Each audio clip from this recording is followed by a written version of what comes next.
नजर डालेंगे खेलों के मैदान पर। कौमी टी20 कप के मुकाबले में कराची वारियर्स और लाहौर वारियर्स ने बतरतीब 6 से 5 पॉइंट्स हासिल करके सेमीफाइनल में जगह बना ली। शेड्यूल के मुताबिक आज ग्रुप बी के मैचों के बाद सेमीफाइनल के मजीद 2 टीमों का फैसला भी हो जाएगा।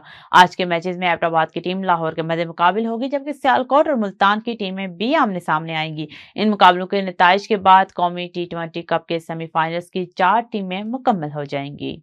पाकिस्तान सुपर लीग के 11वें एडिशन की ट्रॉफी का टूर जारी है। हैदराबाद के मुख्तसर दौरे के बाद ट्रॉफी फिर कराची लाई गई। कराची में ट्रॉफी को लियारी, सीवी और मीर टावर ले जाया गया, जहां पर ट्रॉफी का फोटो शूट किया गया। पाकिस्तान क्रिकेट बोर्ड ने सोशल मीडिया पर ट्रॉफी टूर की तस्वीर जारी की। ट्रॉफी को पीएसएल एंथम की वीडियो शूट के बाद दीगर शहरों में भी ले जाया जाएगा। वाज़ेह रहे कि पीएसएल 11वें एडिशन की चमचमाती ट्रॉफी की रोनामाई नेशनल स्टेडियम कराची में हुई थी। फेडरेशन ने एशिया अंडर 12 टीम मुकाबलों के साथ एशिया रीजनल क्वालिफाइंग इवेंट के लिए पाकिस्तान के बॉयज गर्ल्स स्क्वाड्स का ऐलान कर दिया है। तफसीलात के मुताबिक ये इवेंट 11 से 18 अप्रैल 2026 तक नेपाल के शहर खटमंडो में मुनक्किद किया जाएगा। इस सिलसिले में कौमी टीम के इंतखाब के लिए ट्रायल्स 9 से 11 मार्च 2026 तक इस्लामाबाद में Pakistan tennis federation tennis complex में मुनक्किद किए गए हैं। ट्रायल्स में कौमी रैंकिंग और हालिया कारकर्दगी की बुनियाद पर 8 लड़कों और 5 लड़कियों को मदऊ किया गया था।